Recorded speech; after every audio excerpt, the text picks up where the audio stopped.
Welcome back to the Damage Report. I am Rayyvana, filling in for John Idarola, who is no longer on baby watch, but rather watching his baby, which is so exciting, and we love that for him. We've got a lot of really good stories for you today. We're gonna be talking about updates on Trump's arraignment and all of his indictments. We're gonna break down the schedule of what that's gonna look like moving forward. We're gonna give you an update on Kyle Rittenhouse and his attempts to protect the rights of mass shooters in Texas. We're gonna talk about some technology that has not just been used for stalkers, but was advertised to stalkers by the company that made it, and how some brave women are fighting against that in a lawsuit.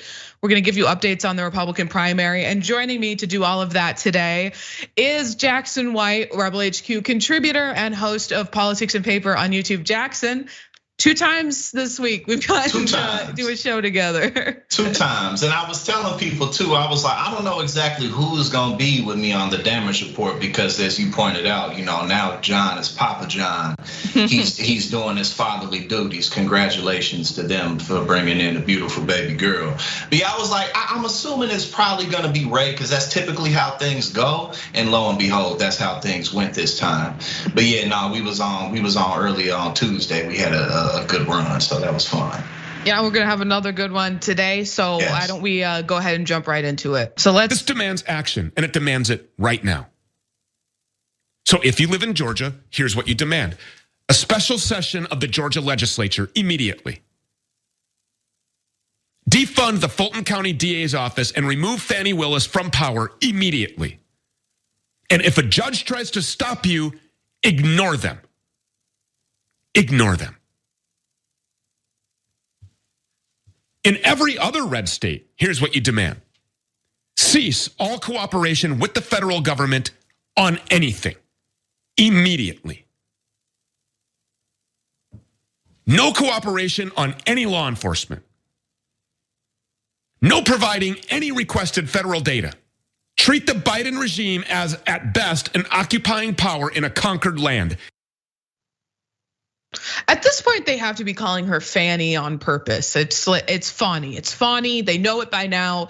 It feels like they're just saying that as like a cruel nickname. But anyway, what was really going on there, aside from his childlike name calling, was something a lot more insidious, and that would be the call for threats. And we need to prepare for more that are coming, because we've seen multiple instances that Trump's base obviously is very likely to be coerced into violence, and it's already on the brink of happening now. So everyone check out this headline that came out from KKTV. It says, photos, addresses said to be of Georgia grand jurors who indicted Trump posted on far-right website. And Donnie O'Sullivan over at CNN broke this down a little bit and wrote that names, photographs, social media profiles, and even the home addresses purportedly belonging to members of the Fulton County grand jury that this week voted to indict former President Donald Trump and 18 co-defendants are circulating on social media, with experts saying that some anonymous users are calling for violence against them. And that's the only reason that you could justify posting their names, their addresses, their faces. That is in and of itself a call to violence, even if they're not explicitly saying, what people should do with that information. Posting it is in and of itself a call to violence. Now, we cannot here independently verify if the photographs, the social media accounts, and the home addresses being posted actually belong to the grand jurors, but CNN did write that. However, the names being circulated on these sites appear to match the names of at least 13 of the 26 grand jurors that served on the panel in Fulton County. It's unclear if those names are the actual grand jurors or just people with the same name. Some addresses appear to be wrong. So some people who just incidentally have the same name as some of these jurors are having their home addresses leaked online to a crowd of very angry and very not very intelligent people who are willing to use violence against their perceived political opponents. Not that it would be justified if it was the right people and all the right addresses anyway, but I mean, some unsuspecting person and their family might be the victim of right-wing violence just because they had the same name as someone on that jury. Absolutely absurd And some of the posts basically accused District Attorney Fani Willis, who's a Democrat, of stacking the grand jury with left-wing activists. Again, no evidence of this. But the politics and voting history of potential grand jurors was not discussed during the selection process last month. So she would actually have no way of knowing that she did that, which occurred, again, this was mostly in open court and was observed by CNN and other reporters at the courthouse. And also, this was not even close to being the only case they heard. The panel of Atlanta area residents was sworn in earlier this summer and voted on routine indictments in gun and drug cases before Willis brought them the Trump case on Monday. They spent roughly 10 hours behind closed doors, hearing testimony presented by prosecutors and from key witnesses, including Georgia's former lieutenant governor and 2 former state lawmakers, before approving the historic indictment. And Jackson, I mean, just in my opinion, just posting their photos, their addresses, their names, am I right? There's nothing else that people could do with that. That is a call to violence. Yeah, absolutely. And if there's one thing for sure and for certain is, unless somebody is, mentally impaired in some type of way, people be knowing what they doing. You know what I'm saying? Like, especially by the time you come to be an adult, you've been in the working world, you've been in relationships, you've dealt with people, you learn the tricks of the trade. People know what they're doing most of the time. So there's really no excuse for it. But also out of Texas, a woman was just arrested. I can't recall her name, but she was leaving messages for Judge Chutkin, and also Sheila Jackson Lee. They were leaving messages on her saying, all the Democrats and the entire LGBTQ community, you know what I'm saying, we gonna be in the streets. They arrested her for it. So people see these types of posts and they absolutely do take action with it. But the craziest thing to me about it all is, at this point, it's clear that the bulk of Republican voters are going to go down with the shit with Donald Trump. Despite the fact that he's really just a clown game show host who's blown everything he's ever touched. Despite that, this is their guy. And we got people on television, like we opened up with, saying like, just ignore all the law, just get out there in the streets and cause trouble, basically. He ain't gonna do none of that, but clearly people out here will do it. So this is purposeful. Exactly, and we've seen these people are literally willing to give up their livelihoods. They're willing to risk going to jail for the rest of their lives. They're willing to, engage in these criminal activities in service for what you said, a game show host, a clown, a goofball. Like, right. It makes me so beside myself. And also just to, have to report that that Fani Willis and the Atlanta sheriff are having to take measures to protect the courthouse. I mean, it's so depressing, but that is now the world that we're living in because of these escalating threats of violence. Now, Willis plans to move full steam ahead despite all of this on trying to for trying the former president. CBS News Atlanta reported on this. They wrote that Fulton County District Attorney Fani Willis has asked a judge to set a trial date of March 4th, 2024. For former President Donald Trump and his 18 co-defendants.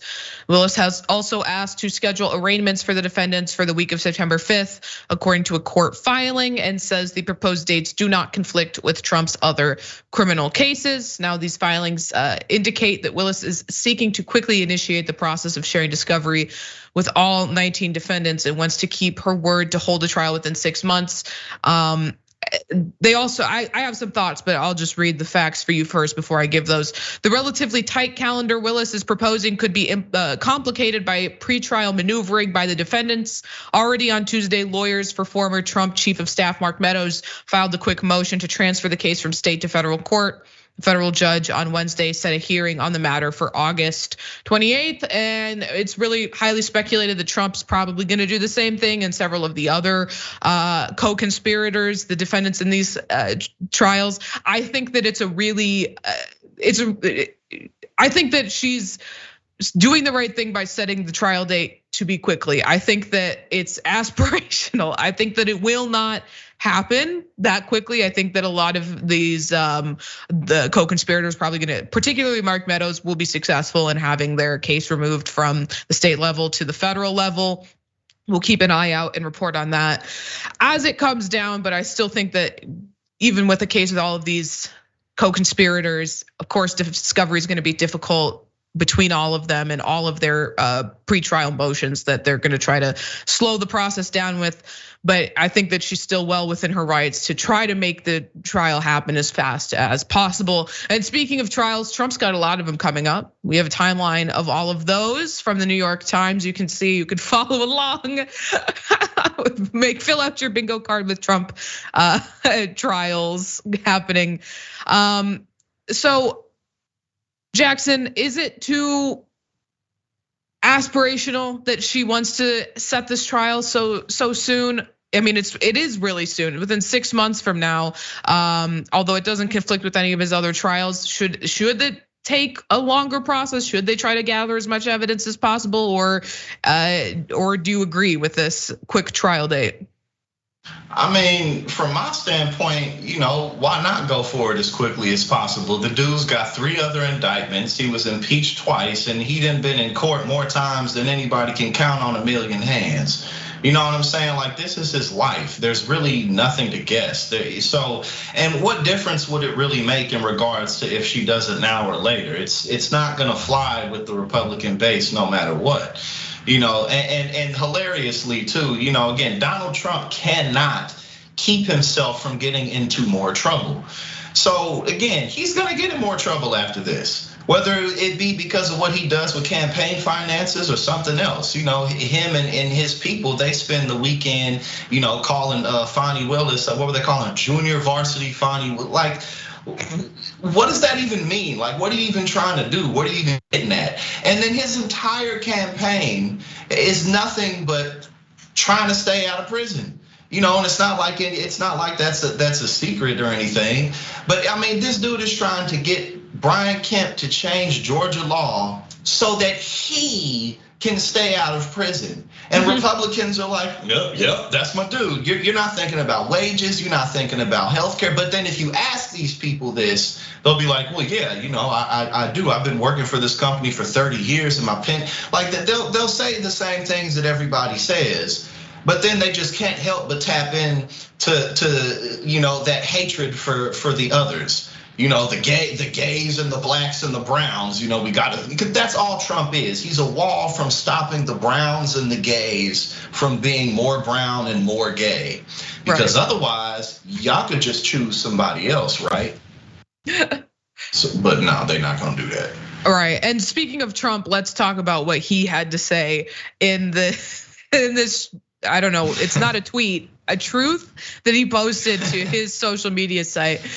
He said, remember, all of these indictments, federal, state, and local, were conceived and generated by crooked Joe Biden, not a great nickname, and Sleepy Joe had a lot more staying power, and his staff of radical left lunatics and thugs with the capital T for purposes of interfering with the 2020 presidential election. None of these trials should be allowed to begin prior to the election. Republicans must get tougher and smarter fast.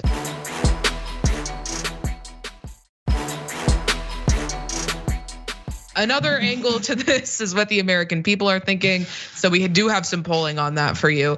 Now, this is the percentage of Americans who think the charges in each indictment are serious. So as far as all Americans go, for all of the indictments, actually, it's all over 50%. Obviously stronger amongst Democrats, pretty strong amongst independents. But what you see there that's depressing is the amount of Republicans who think that the charges in each indictment are serious. Again, these are people who are deeply unserious and they are living in a deeply, like they're just rejecting the reality that is in front of them, and it's depressing. But you can see those numbers drop when it comes to actually charging him, especially with the Republicans here. Look how low the percentage of Republicans is that thinks that he should be charged. Roughly all Americans, about half, believe that he should be charged with the crime. Obviously, the strongest support is up there amongst the Democrats. But to see only 15% of Republicans, gosh, that's just depressing. I mean, the abundance of evidence against this man, and they think that he should be above the law. So half of Americans believe Trump should suspend his political campaign, yet the same number believe the charges are politically motivated. From ABC News, 50% say Trump should suspend his campaign, 33% say he should not, 17% are unsure. The numbers are virtually identical when asking whether or not the charges are politically motivated. 49% say yes, 35% say no, and 16% don't know. Now, one more aspect that we've talked about, maybe just in passing, but we want to focus on here briefly from CBS News. The formal arraignment expected in September will be the fourth for Trump, the only president who has ever been criminally charged.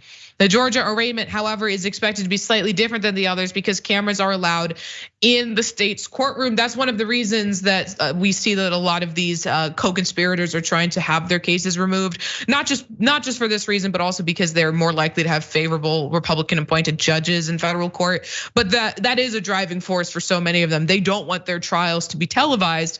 Now, Georgia law states that photographs and televising of the courtroom is allowed as long as it's not disrupting the proceedings. Now, from NBC News, in 2018, the Georgia Supreme Court, in an order amending the law to include smartphones, underscored the importance of transparency. Open courtrooms are an indispensable element of an effective and respected judicial system. It is the policy of Georgia's court to promote access and to understanding of court proceedings, not only by the participants in them, but also by the general public and by news media who will report on the proceedings to the public. Now, a couple things we've discussed here.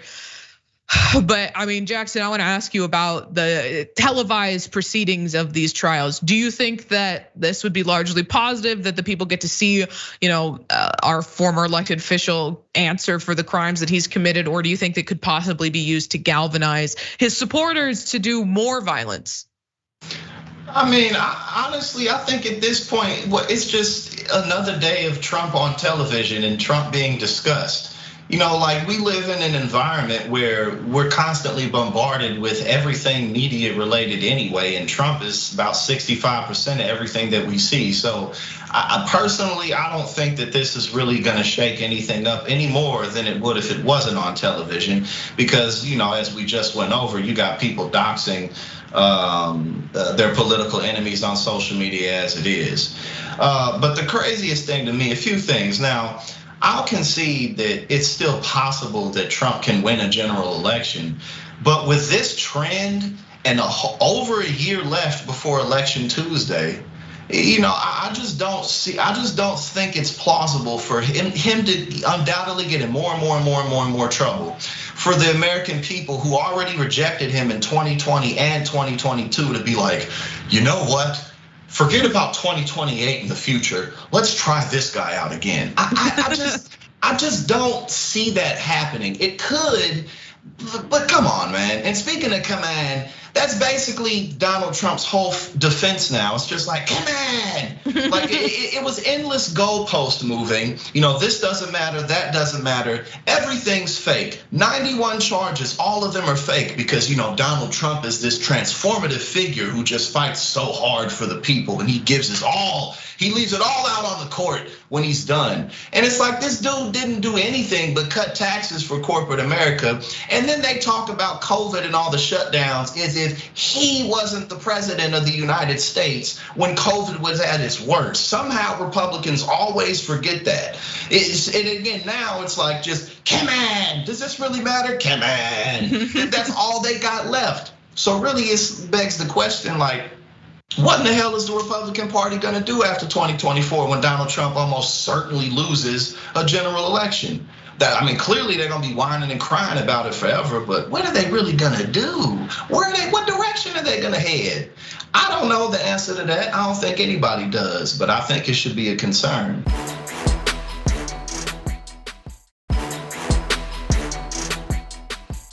Right, and speaking of what direction the Republican Party might head in, let's move into this next story and talk about the presidential primary that's heating up, and particularly the Republican debates that are coming up, which Trump may be conspicuously absent from. Take a look. I hear he's afraid to debate. Is that true? I hear he's afraid to debate. He's too cowardly to even show up and debate. You've suggested you may skip the early Republican primary debates. Why would I let these people take shots at me? We can't afford a nominee who is too weak to debate. These debates, they're just brutal. We need a nominee with stamina, a nominee who's sharp. Republicans deserve a candidate who earns our vote. But I probably won't bother doing the debate. Not one who demands it. What happened to Donald Trump? Never Back Down is responsible for the content of this advertising. Oh, there's nothing better than attacking somebody with their own words. I love that. Even if it is, for the Republican Party, it is nice to see people taking jabs at Trump. And as they were discussing, the debates are coming up. In fact, the first one is scheduled for next week, August 23rd, and you can actually see commentary live on TYT. So make sure to check that out next week. But as of today, Trump won't be there. He inexplicably posted this amazing truth on his social media site. Let me read it to you. I still can't get over it. Why doesn't Fox and Friends show all the polls where I am beating Biden by a lot? They just won't do it. And this part is what kills me. Also, they purposely show the absolutely worst pictures of me, especially the big, in quotes, orange one with my chin pulled. Wait. They think they are getting away with something. They're not. Just like 2016 all over again. And then they want me to debate. So it's so unfair for Donald Trump. I love complaining about the picture. Right. And then the pictures of him when he's just out golfing and he doesn't have makeup on and he looks like just he just looks like a pillow sack, like a melting pillow sack. He's just like stark white, and I mean he looks like he's almost 80. He looks like he's his age. Right. And he looks like he eats McDonald's 50 times a day. That's what he looks like. So I don't really know what he's looking for. And how many other pictures? He always looks like a buffoon because that's what he is. He's a clown. So he can't help himself. His stupid hair, the dumb faces that he makes. He's always looks dumb. But I mean, hey, to his base, it doesn't really make a difference if he shows up or not. But to everybody else, it's hilarious. Right. And so his team has confirmed that he hasn't done any prep for this debate, which I don't think he's ever done any prep for any of the debates he did participate in. But the debate's being hosted in Milwaukee by Fox News. And of course, one of his advisors argued he doesn't need debate prep. They also hinted that there's always the chance that he might eventually decide to participate at the 11th hour, which is usually the time that he makes all of his decisions. And even if he doesn't go, every other GOP candidate that qualified is gonna be there. So let's move away from talking about Donald Trump and look at the field. Who is struggling? Particularly, let's focus on his biggest opponent, although they're biggest relative to the field. It doesn't really look like he stands much of a chance. DeSantis is sitting at 15% with Trump at 54%. You can see that massive gap between Trump and DeSantis, a steady decline in DeSantis's performance in the polls, steady incline in Trump's. And you can see DeSantis is being caught up by some of the rest of the field down there. And on the state level, DeSantis isn't doing much better. In fact, new polling shows that he's not even in second place in the presidential primary in New Hampshire. He's actually in third behind Chris Christie, and that makes him so mad. That makes him so angry. So he's tried some new strategies, one of which was giving an interview to not just right-wing drivel magazines. Instead, he spoke with Time magazine. And let's highlight a few of the things he said in that. He was asked about the rights of parents of trans children who are being prevented by Florida from accessing the medical care they believe is in their kids' best interest, their doctors believe is in their kids' best interest. This is what he had to say. As a parent right now, I can't take my 6-year-old daughter to get her a tattoo, even if I want to do that. You don't have the right to do things that are going to be destructive to kids. I think that some of these parents are being told by physicians who are making a lot of money off this that you have to do this, otherwise your kid can end up doing something like commit suicide. I think they get bullied into thinking this is the right decision. It is, he adds, totally appropriate for us to say that protection of children means that those things are not appropriate. I'll just add that this guy is horrible at the politics of this. I mean, that was such a huge misstep to even make that statement. Avoid the question. Why would you answer? Why would you bring suicide into your answer? Also, I want to. Gets bullied into transitioning too. Like exactly. Like what?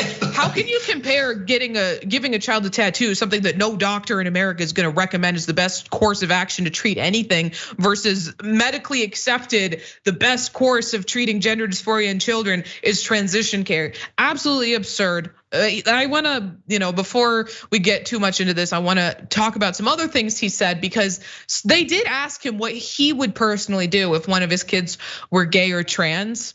And his answer, absolutely non-answer, but also completely ridiculous given the things that he has passed as governor of Florida.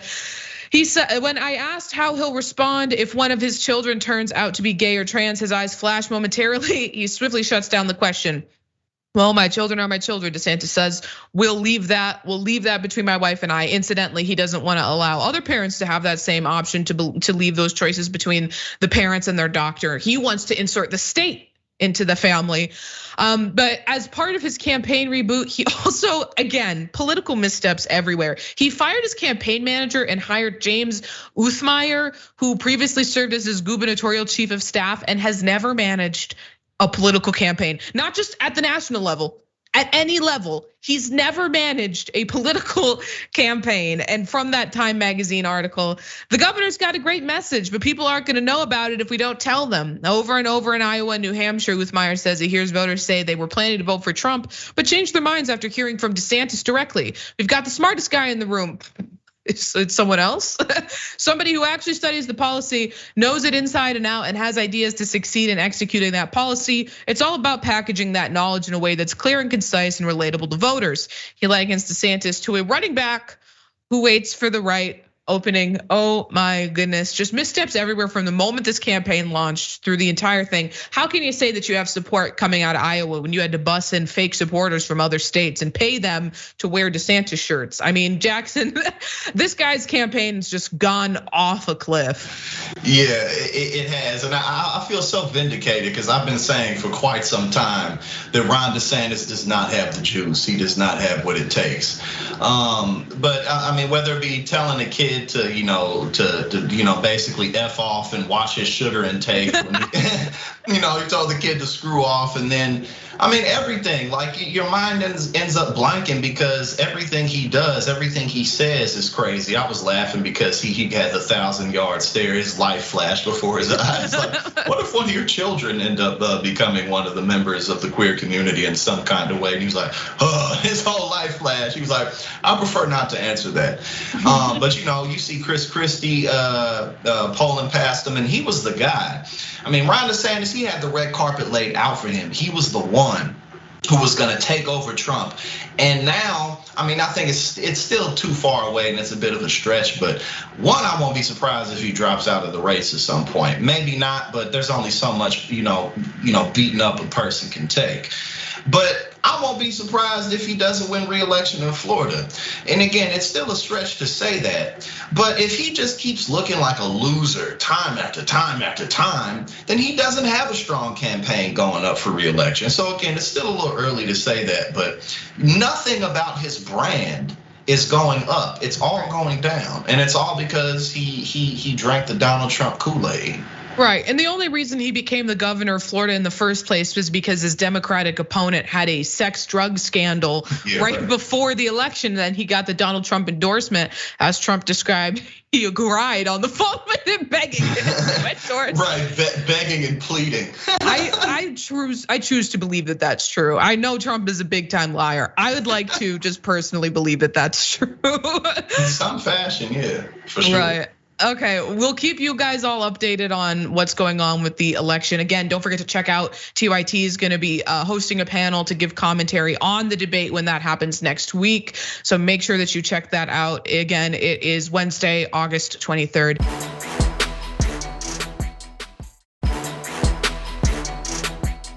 Welcome back to the Damage Report. Rayyvana here with Jackson White, and we've got some updates on the state of reproductive rights and abortion rights in this country. So let's get right into this next story. The fight for abortion pill access continues after a federal appeals court on Wednesday said it would limit access to the abortion pill mifepristone, ruling that the Food and Drug Administration had overstepped its authority with a series of actions that made it much easier for Americans to obtain the drug, such as allowing prescriptions to be filled by mail. Reminder that this is a medication abortion. It is completely safe. It's even safer than some regular over-the-counter medications that we take most days. But let's get into this ruling because it's unlikely to have an immediate impact on access to the drug because of an earlier Supreme Court decision that paused any changes to the status quo. Now, the appeals court ruling does, however, set up another showdown at the SCOTUS over access to the drug as well as abortion rights. Now, this ruling was from a 3-judge panel of the New Orleans-based 5th US Circuit Court of Appeals, all 3 of whom were nominated, of course, by Republican presidents. So let's get into the facts of this from USA Today. The appeals court panel waived off part of the lawsuit that challenged the FDA's underlying approval of the drug, ruling that it was likely barred by the statute of limitations. It also allowed the FDA's approval in 2019 of a generic version of the drug to stand. But the panel affirmed a US District Court ruling that blocked a move by the FDA in 2021 to allow the drugs to be dispensed through the mail. The appeals court also ruled against FDA decisions in 2016 to let pregnant people take the drug 3 weeks longer into a pregnancy and to let pharmacists prescribe the drug instead of just doctors. This is from the court ruling. I'm going to read it for you. In loosening mifepristone's safety restrictions, FDA failed to address several important concerns about whether the drug would be safe for the women who use it. It failed to gather evidence that affirmatively showed that mifepristone could be used safely without being prescribed and dispensed in person. That is absolute BS. If you know anything about mifepristone, it's also an absurd overstep by the court that they would insert themselves as the authority on this matter.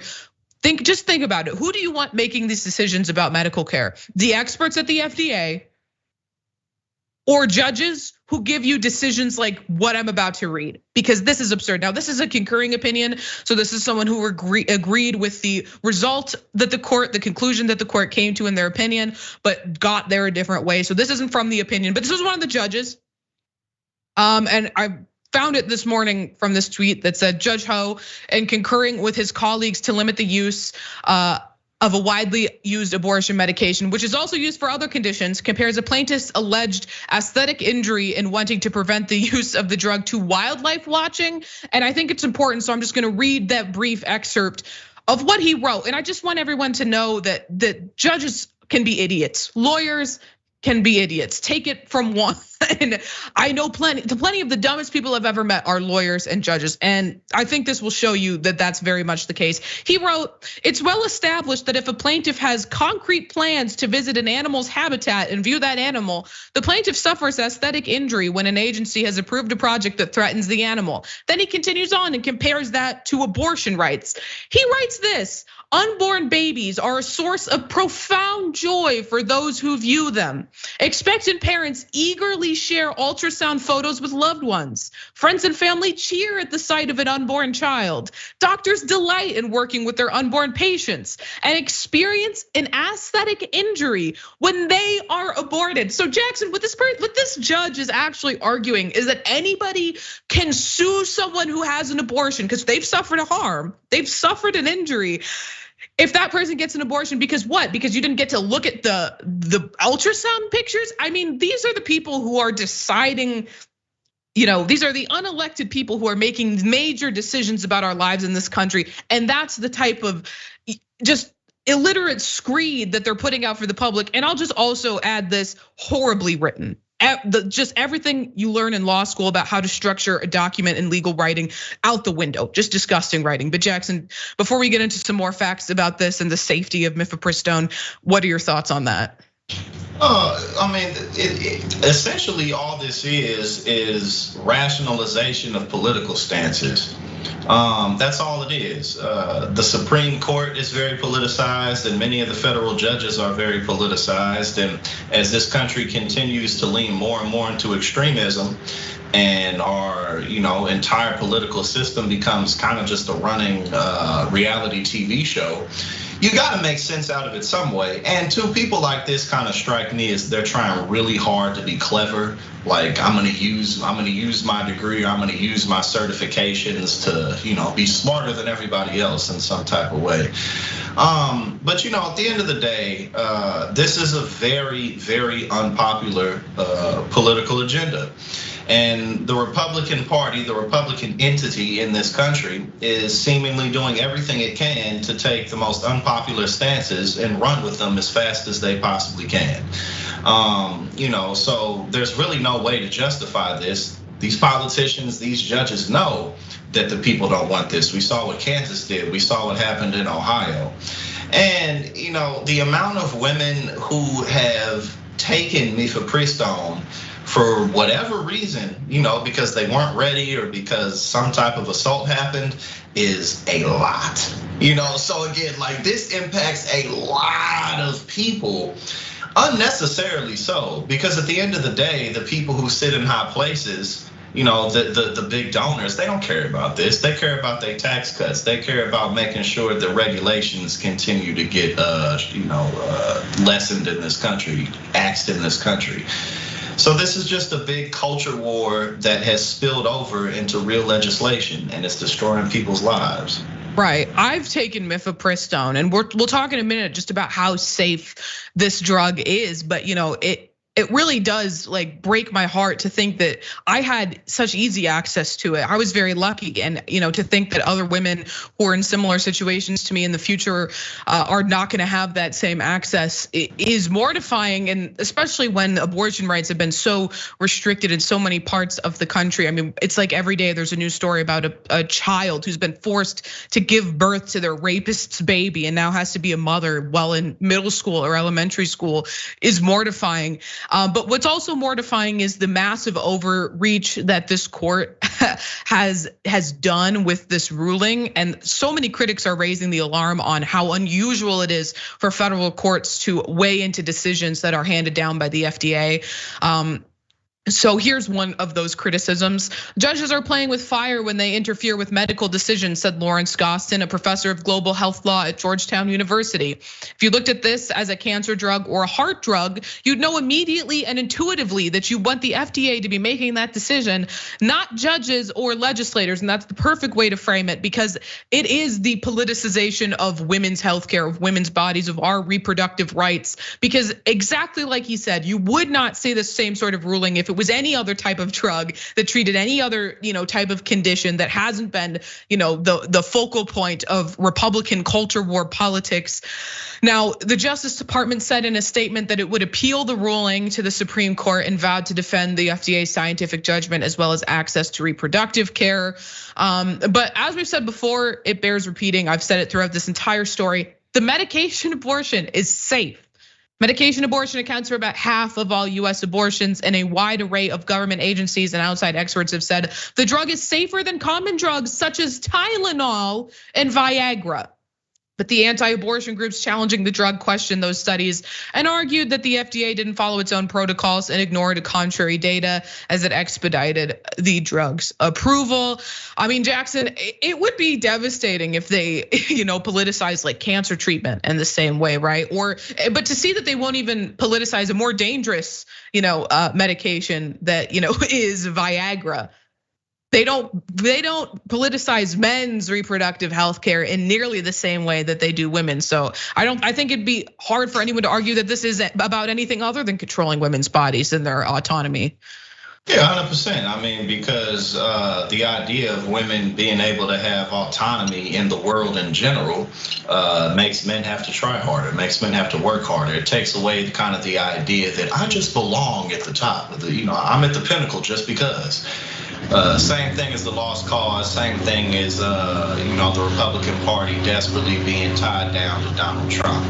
It's all the same, just clinging to entitlement in a lot of ways. And two, finally, I just want to close off with, mifepristone, how much less that is taken than things like Tylenol or Viagra. You know what I mean? Like women who undergo abortion procedures in whatever manner, it typically maybe once, twice. It's typically not like, oh, I've done this 20 times. Like, sure, that may be here and there, but for the most part, but how many people are popping Cialis and Viagra every time they trying to get it on? You know what I'm saying? So like, just in terms of the ratio of how much this is taken, it's not taken that much. So again, I think you pointed it out perfectly. This really is just a war on women.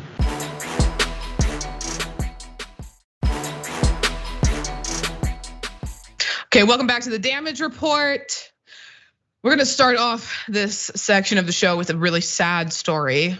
One that is a preventable tragedy, because a child traveling to Chicago as part of Texas's migrant busing program died during the trip, according to a Friday afternoon statement from the Texas Division of Emergency Management. And the Texas Tribune wrote that the Chicago Tribune reported that the 3-year-old child died on Thursday when the bus was entering Chicago.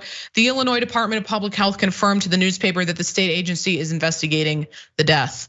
The Texas Division of Emergency Management said that after the child's health began deteriorating, the bus pulled over and an ambulance was called. The child was taken to a local hospital where they died. TDEM's statement did not include information about the child's age, gender, or nationality. The agency said that all of the passengers in the bus were processed by US Customs and Border Protection in the city of Brownsville, which included a temperature check and medical screening. No passenger had showed signs of fever or medical concerns, the agency said. Now, according to state officials, passengers were released by the federal government and willingly chose to go to Chicago after signing a consent waiver. Willingly is a term I think they're using quite loosely, considering these are people who just arrived in the country and are fearful. Also, we've been in so many stories before shown how they've been giving false information about what is waiting for them at the other end of the bus ride. They've been promised jobs, they've been promised places to stay, and so often these buses arrive and the recipient state doesn't even know that they're coming. So take that with a grain of salt, but from that statement, each bus is stocked with food and water, which are distributed on board and make stops along the trip to refuel and switch drivers. Migrants are allowed to purchase any additional provisions or disembark at any of these stops. Now, recently, Greg Abbott announced that over 4,600 migrants have been bused to Chicago in the past year, and unfortunately, this child is not even the first death, because in May, an 8-year-old died while in custody of US Customs and Border Protection. An internal investigation into the child's death uncovered multiple failings by contracted personnel working at a federal border station in Harlingen, including failing to contact doctors despite the mother's pleas for help. We can and we will do better to ensure this never happens again, CPB Acting Commissioner Troy Miller said at the time of the investigation's release. Did they do better? Absolutely not. And Greg Abbott has failed these migrants. And I believe that if they were not being routed to a city that isn't ready to receive them on these bus rides with no medical care, no medical personnel on staff, that this child probably could have received much better care. And Jackson, these stories are just so devastating because it is so absolutely preventable if we just provided better care for migrants coming into this country, especially when there's been so much talk from the Republicans about you need to migrate the right way. These people did. These people followed the legal process of seeking asylum. They did it the right way, and they're still, being treated as second-class citizens by, these Republican governments. Well, and migrating the right way really just means I don't want to see as many of you people here. If I don't have to see you, then that must mean that things are going according to plan. But one of the things I always point out about how much of just pandering this is, pure pandering this is to an online base, is because what difference are you really making in doing this? You're not stopping anybody from coming to the border. Only in the scheme of things, a few thousand people have been bused from Texas to other states, Texas to Martha's Vineyard, Texas to Chicago. Ron DeSantis has done the same thing. And again, the only people who are really pleased to see this are people who like to see the tabloids, because otherwise this doesn't address the migrant issue whatsoever. There's way more people who come here on a daily basis than have been shipped from Texas anywhere else. And Greg Abbott seems to have a kink for just kind of being a cruel person. You know, whether it's stuff like this or like him signing legislation to where people who are in wheelchairs just like he is, you know, let's not make it easier for them to vote. You know, if you're handicapped, you know, people fought, bled, and died for your right to vote. So you should bleed and die too on your way to the polls. I mean, so that's just kind of who Greg Abbott seems to be.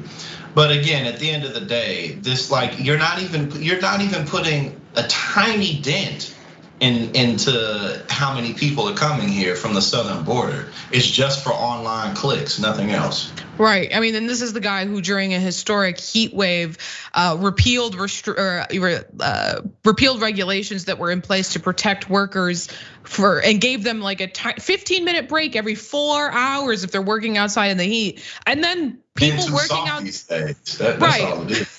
People literally died from working in the heat after that happened. I mean, this is like pure distilled evil. But we've been talking about Republican hypocrisy, so let's get into this next story, because the Republicans have really been flapping their gums about the Biden crime family as they have started describing them. But Matt Gaetz sort of peeled back the curtain and gave us some insight as to why they're trying to impeach Joe Biden by saying that it's not because we actually want to remove him from office, but we want to put on a show for the American people. He said this in a statement. The purpose of the impeachment, from my standpoint, is not to force a vote that loses. It's to put on a trial in the Senate. And by the way, not for the sake of conviction. Continues on in that statement and says, the purpose of the impeachment to me is to use the Senate as the stage, but they're not the jury. The jury is the American people. And if we had the Senate as the stage and the platform for James Comer to put on his evidence and advance this impeachment, it will not result in a conviction, but the true verdict can still be rendered by the American people. Now, what they're claiming they're doing is they're investigating the Biden family for its connections to foreign nationals. And here's a statement regarding that. House Oversight Committee Chair James Comer has overseen Republicans' investigation into the Biden family and has sought to connect the president to his son Hunter Biden's income from foreign nationals. So far, witness testimony and bank records haven't established such a connection. Now, it's why this is hypocritical is because we have quite a bit of evidence about Jared Kushner's relationships with foreign nationals. From Salon, economic analyst Stephen Ratner on Monday shared a pie chart showing that all but 1% of the $3 billion in investments in former President Donald Trump's son-in-law Jared Kushner's private equity firm Affinity Partners came from foreign sources after he spent much of his White House tenure cozying up to Saudi Arabia and Crown Prince Mohammed bin Salman. And just to give you an idea, let's put that pie chart up there because it's shocking. $2 billion came from Saudi Arabia. 200 million each from Qatar and the UAE, and then $625 from all other non-US. That tiny sliver at the top, that tiny itty bitty sliver that you can barely see because it's so inconsequential. $31 million of this is from United States investors. Now, I mean, Jackson, that's so telling. Right, I couldn't think of a more hypocritical thing for them to do. And the fact that so little came from the US is so telling of how politically motivated those investments were and how undeserving of those investments that he is, such that he can't raise any money in his domestic market. And again, going into the type of country that Saudi Arabia is and all that. But there's no arguing here. It's like, oh, so you can't get nothing going here, but in countries like this where kings rule basically, and they have an iron grip. Oh, okay, so that's what's up. But the funniest thing to me about this is, the whataboutism that's played. The Trump family still comes out worse. You know what I'm saying? Like the Biden crime family. Donald Trump's father set up that empire, and he was a lot better at it too. I gotta hand it to him. He was a whole lot better at the game. You know what I'm saying? He was a real player in the game. And then he dookied out his son, and he, spoiled everything. And crime after crime after crime, ripping off thousands of people. We all know what Donald Trump has done. So it just doesn't stack up. But again, the Jared Kushner thing is just like, what are we even talking about here? And again, that still doesn't exonerate the Trump family. Y'all could just go find somebody else. But no, they don't care. They're not trying to do that. And it's such a goofy messaging, in my opinion, because there's literally no evidence that Joe Biden has, enriched himself from. Of course, was Hunter Biden sitting on these boards of these companies because his last name is Biden? Of course he was. What the hell does he know about an oil and gas company? Nothing.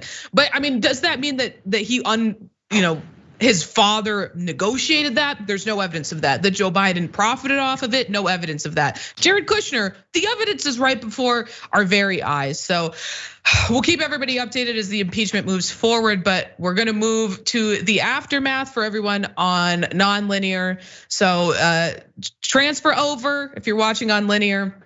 If you're already on YouTube, Twitch, on tyt.com, then you're in the right place, and we'll see you on the other side.